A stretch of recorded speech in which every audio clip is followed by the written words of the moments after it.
Hey YouTube, welcome back to my channel. My name is Lindsay and today's video is going to be about my nipple piercings and my experience with it and anything else I gotta say, just in case anybody is wondering on getting nipple piercings or just want to look at my videos.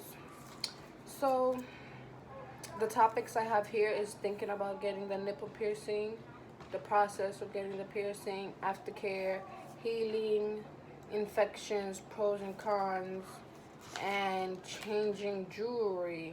So I didn't think much about getting my nipple piercings, like just it was just like probably like a couple of weeks I was thinking, because I know somebody who had it and I was like, you know what, it's not even that bad. When you know personally know somebody who has a piercing you like or something of the sort, you're like, oh, it's not that bad, like you did it, I can do it too. So but like before, I didn't think I would get my nipples pierced. I think I wouldn't. I, uh, I thought I wouldn't get any piercing or tattoo. I have no tattoos yet, but I have a whole bunch. Not a whole bunch, but I have a lot of piercings, and I have other piercings that I would like to get. And yeah, just looking for a good professional piercing, like a celebrity piercer kind of, cause they like do it really good. Like I want some dermos. And I don't want to go to like just some regular piercing shop. Um, but yeah, I didn't think much. There's people who think years about getting nipple piercings. I only thought about it. I'm very kind of like impulsive when it comes to the piercings. I'll be like, I'm thinking about getting this, and then like I think about it again, and then I just be like, you know what, I'm gonna go get it. I'm gonna go get it. Like this piercing right here, this tongue one, I was like, yeah, I'm never gonna get it. There's gonna be food down the middle, and look at me with the piercing. Like, I got my piercings, my nipple piercings, Tuesday, November 8th, 2016, by a female piercer pierced my nipples because I felt more comfortable at that age, at that time, with a female piercing my nipples. I went with some company, and I don't remember if I wore a bra to the piercer. Yeah, I don't remember. The pain of getting the piercing, I put a level 7, but it's kind of like level 7.5 or something. The pain after the piercing was the one that hurt more than the actual needle going through. So the pain after I got the needle through, she put the jewelry on, um, whatever, that's fine. No pain after the needle goes through. But then once I went out to the store, I took the train, I went to the park, I was smoking weed.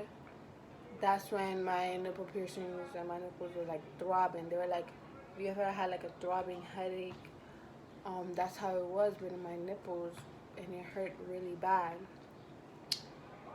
So then she pierced one, she pierced the second one. The second one hurt more.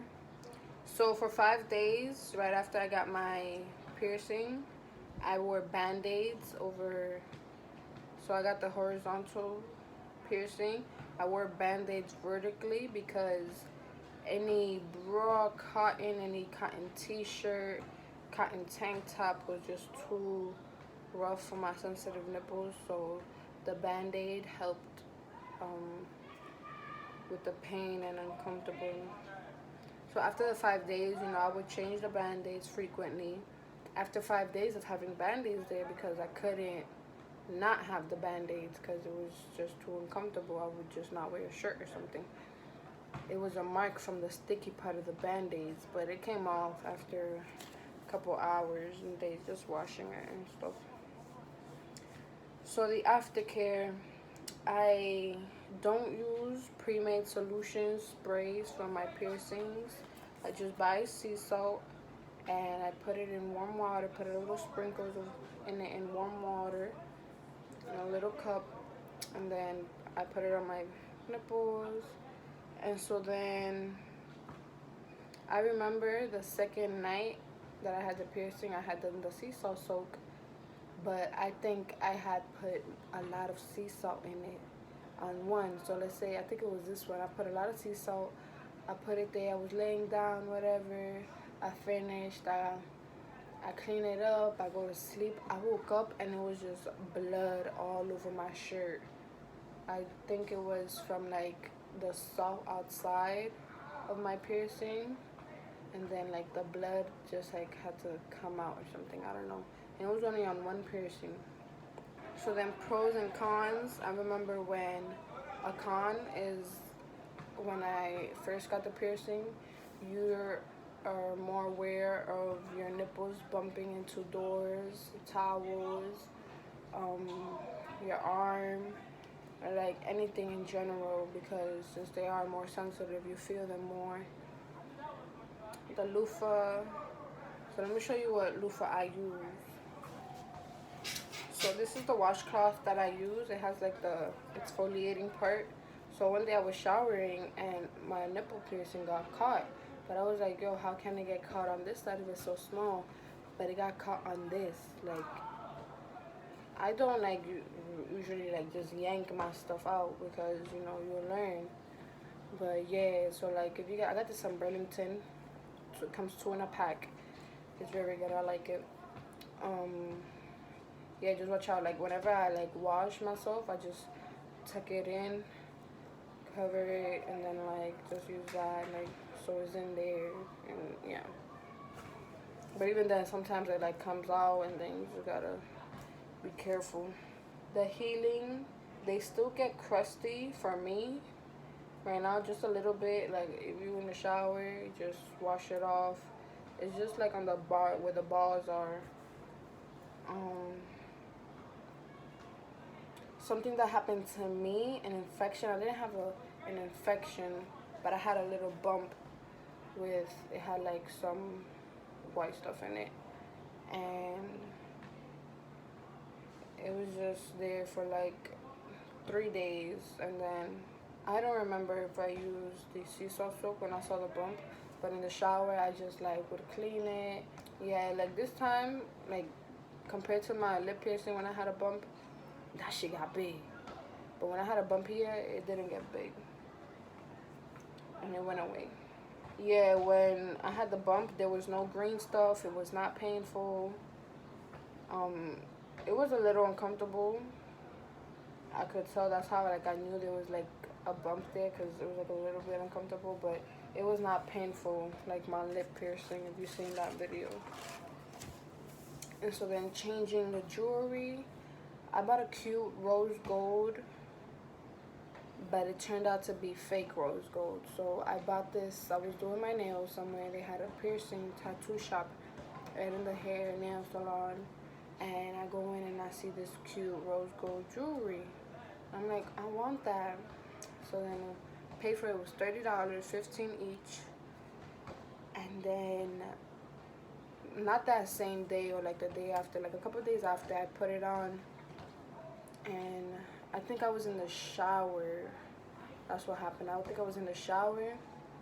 Like I was washing myself, and it was like just irritating, like dry, kind of itchy. It wasn't hurting bad, but it was just uncomfortable to the point where I was noticing it was uncomfortable. So right away I took it off. I put my regular bar that they pierced me with. It was the one that I had at that time, and yeah, like, and then when I took off the rose gold one, like you can see it was rubbing off, like under it was like turning blackish. I was like, no, I'm not wearing this again. Like, so it had like two pieces. Like, it had like a dangling kind of part. You put it there, and then you put the bar through. But yeah, like not even the dangling part I put with my regular surgical steel jewelry, because I did not want that even rubbing off.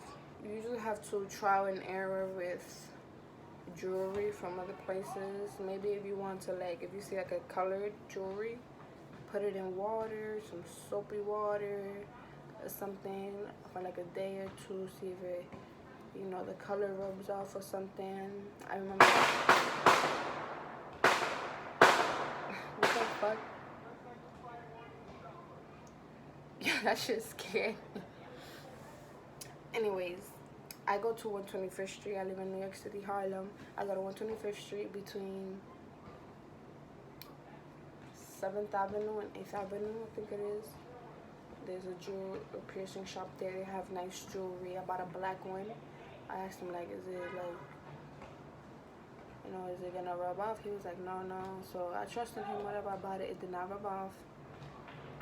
That one, the black one, had like 2 spikes at the end. I noticed that when you put the ones with the spikes at the end, it would like get caught on your shirt or whatever you're wearing. Like the spikes would get caught. So if you're wearing just a shirt or something and you're moving, like it was uncomfortable.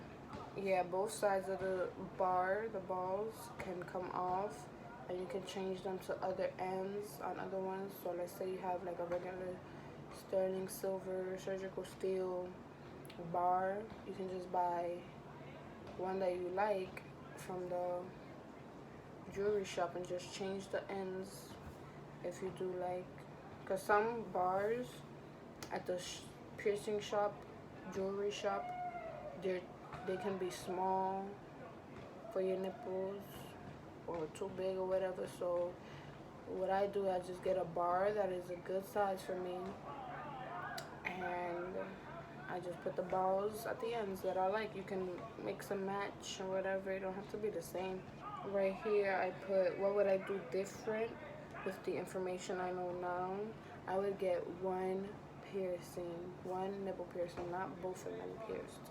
And that is because if you get one nipple piercing, you have to only deal with one risking getting infection. You have to deal with one risking rejection.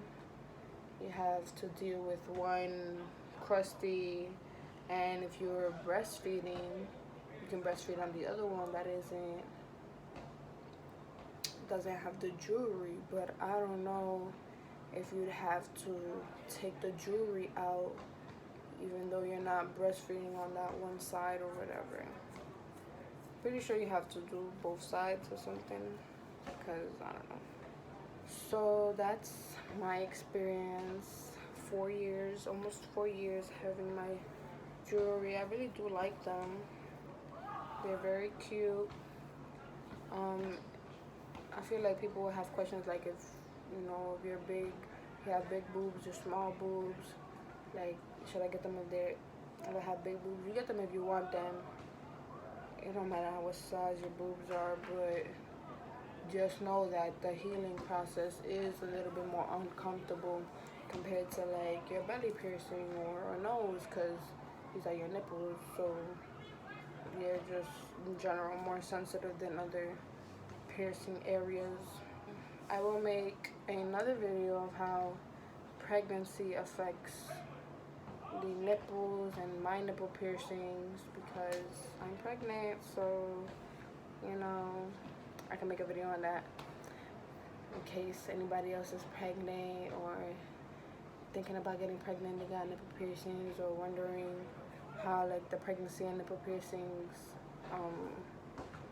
how it is together. So yeah, thank you for watching. Like, comment, subscribe, share. Go watch my other videos if you haven't. And yeah, bye. So I was able to find the jewelry. So glad. So this is the rose gold one. You can see it's like right here, like in the bottom is like, let me see if you can see. You can see it's not rose gold anymore. It's like faded right there. It's faded. Anyways, yeah, you can see it's faded. So this is how it was. You see, it's cute and all, but it's fake. And you can use, like, let's say this bar, you can use a regular bar, or like this black one right here. But then, even then, like, this dangling part is still fake rose gold, and it's going to rub off on the sides of your fistulas. So I like this black one that I have, but it's like small. I have I lost the ball, but I have the other two balls on, and then I just have like two regular silver ones on the other ones. So this black one has spikes. I'm gonna put it on. So this is the black one with the spikes. It's very small. Some people cannot fit it, but I was able to. Very small. You can see it's very cute and spiky, but the spikes are super pointy and they get caught on your shirt and stuff or whatever you're wearing. And yeah, that's the only one I got. Those two, those three. This is a fake one. But then I had this one. This pink one came in a regular silver bar. But you know, I just like to change it up and just put whatever I want on it.